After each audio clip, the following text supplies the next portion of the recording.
900 containers of Chinese goods were abandoned at a port in Mexico. Another 480 containers were seized in Europe. Today, we uncover the shocking truth behind this massive crisis. At the port of Manzanillo, the largest gateway on Mexico's Pacific coast, handling 40% of the nation's foreign trade, an unprecedented disaster unfolded. In just June 2025, nearly 900 containers of Chinese goods were abandoned, skyrocketing over 300% compared to last year. Customs inspections hit like a hammer. The majority of shipments were branded counterfeit or copyright infringing.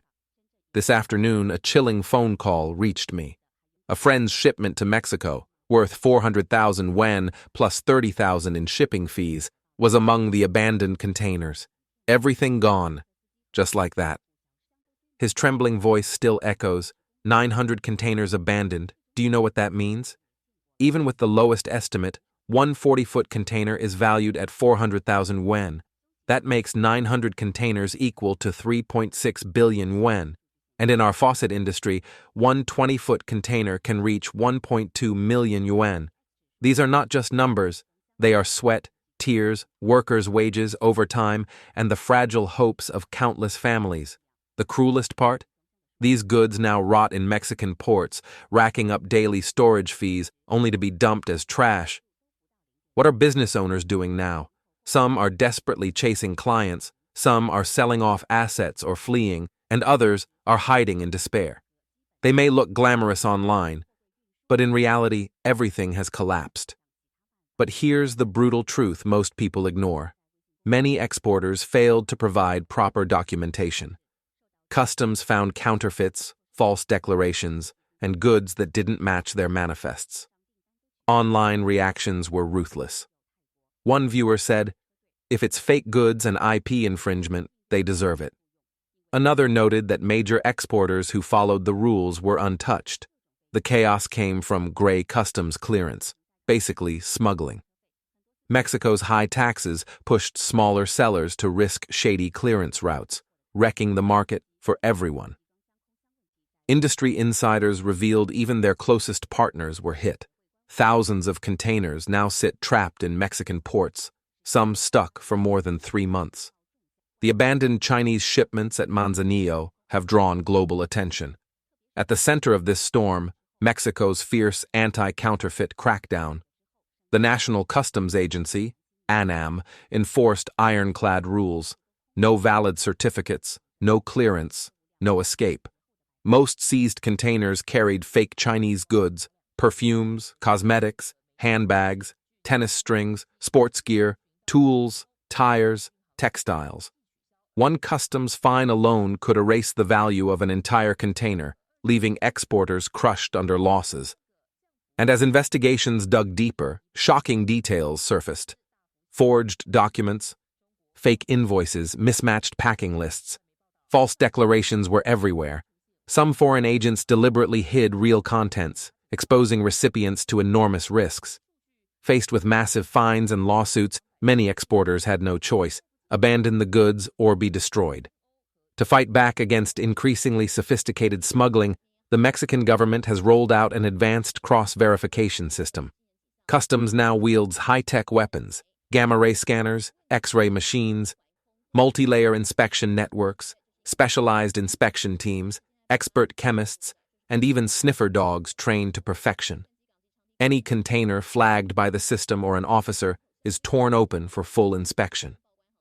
Under this tightening web of surveillance, smugglers, underdeclarers, and counterfeit shippers are left with only 2 options: face ruinous fines or abandon their shipments. Luis Angel Martinez Cabrera, Deputy Director of Customs Operations at Manzanillo, revealed the truth. Goods aren't being abandoned because customs is slow, but because anti-smuggling enforcement is merciless. Tougher measures and tariff disputes pushed importers into a corner. He admitted that while abandoned cargo doesn't hurt tax revenue, the backlog of detained containers is choking port operations and crushing clearance efficiency. Compared to the US or Europe, Mexico's customs procedures are a minefield for 4 explosive reasons. First, instant seizure on complaint. If a brand files a claim, goods suspected of IP violations are almost guaranteed to be confiscated. Second, brutal fines for missing paperwork. Products with brand labels but no licenses are detained, fined, and seized. Third, the OEM trap. Even legally produced goods can be taken if the brand isn't registered with Mexican customs, a nightmare for Chinese OEM exporters. Fourth, joint liability in consolidated containers. If just one item is suspected, the entire shipment is blocked. With storage costs soaring and risks spiraling out of control, many importers simply abandon everything, even if innocent. By early 2025, Mexico entered peak inspection season.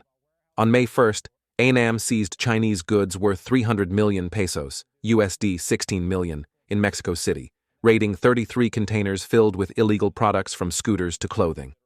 Officials said the shipments had no valid papers, false declarations, or absurdly low values. The crackdown, framed as a national security move, kept the details of violations under wraps. On May 13, 2025, President Claudia Sheinbaum Pardo dropped a bombshell. Mexico would slash imports from China to protect domestic industries and tighten ties with the US and Canada. Around the world, cheap Chinese exports were forcing governments to slam the brakes. 2025 had become the year of brutal IP enforcement. Then came Europe. On June 26, 2025, the European Public Prosecutor's Office, EPO, launched a coordinated strike codenamed Caralizo across 14 countries, 480 containers of Chinese goods seized in one sweep. The raids hit Bulgaria, Greece, France, Spain, targeting customs offices, companies tied to criminal syndicates, private homes, consultancies, law firms, and transport firms. What they found was staggering. A vast Chinese-controlled smuggling empire evading customs duties and VAT at colossal scale. The seizures included mountains of textiles, shoes, electric scooters, and e-bikes. Almost simultaneously, alarms went off in Rotterdam and Piraeus. Enforcement squads stormed cargo yards, seizing $5.8 million in cash, including Hong Kong dollars, euros and e-wallets, and even cryptocurrency. They confiscated 7,133 e-bikes, 3,696 scooters, and 480 containers redirected to Spain's port of Algeciras for deeper inspection. Luxury watches, handbags, jewelry, 27 vehicles, and 11 properties were also seized. In Greece, entire real estate portfolios, vessels, and bank accounts were frozen. According to EPO, the smuggling ring inflicted nearly $700 million, USD 820 million, in losses on the EU and Greece. In just 3 months, tax evasion from e-bikes and scooters topped $250 million, while VAT fraud hit $450 million. Raids led to the arrest of 10 suspects, including customs officers. Weapons, daggers, and cash were found in their homes, exposing how deeply the network had bribed its way into Europe's ports. Local media called it historic in scale. In Greece, over 200 officers worked around the clock for 72 hours to log the seizures. Insiders revealed that Piraeus port was infected by corruption like a virus. Over 30 insiders, from dock workers to officials, were bribed. The smuggling chain was airtight, importing from China, distributing across Europe, laundering profits, and funneling money back to China while dodging taxes. The scandal also revived old concerns. China's COSCO shipping had gradually taken control of Piraeus. In 2016, COSCO bought a controlling stake, and by 2021 raised its ownership to 67%. Weak oversight and Chinese ownership had created fertile ground for smuggling networks to thrive inside Europe's largest Mediterranean port. Since COSCO took over, Piraeus became one of the busiest ports in the Mediterranean, handling 5.4 million TEUs by 2024. But behind the boom, a vast gray clearance network surfaced, throwing Chinese freight forwarders into panic. Over 50 Chinese companies at Piraeus, some with decades of history, were hit hard. The crackdown spread across Europe. EPO raided Spain, Italy, and other countries, freezing properties and bank accounts in a campaign spanning 6 EU states, exposing a smuggling empire. At its center was a Chinese woman named Kelly, who built the system over a decade. Fluent in multiple languages, she linked port workers, freight firms, and overseas contacts. Her network falsified invoices, undervalued goods, and laundered over $1 billion, turning tax evasion into major economic crime. Investigations revealed shocking fraud. An e-scooter worth $500 was declared at $100. A shipment could pass through 6 shell companies before reaching European consumers. EU data shows 15% of Chinese imports are misdeclared, proving this scheme was no outlier. The impact was devastating. 480 containers were sealed, costing $10,000 in storage fees daily. Most belonged to small Chinese firms, implicating 300 factories in Guangdong and Zhejiang. "If this continues another week, I'll go bankrupt," cried a textile exporter in Shaoqing. Shipping costs jumped 30%, clearance times stretched from 3 days to 15, and inspection rates soared above 20%. By mid-2025, Chinese container declarations at Greek ports plunged 45%. Rerouting to Spain or the Netherlands failed. EU cross-checks flagged undervalued shipments. Now, every container of Chinese textiles and EVs is opened, tracked by GPS, and subject to multi-layered checks. Costs rose 20–30%, strangling exporters. This may be a turning point in China-EU trade. Europe vows the crackdown is only beginning. With China pushing cheap exports abroad, hidden behind them are fraud, counterfeits, and tax evasion.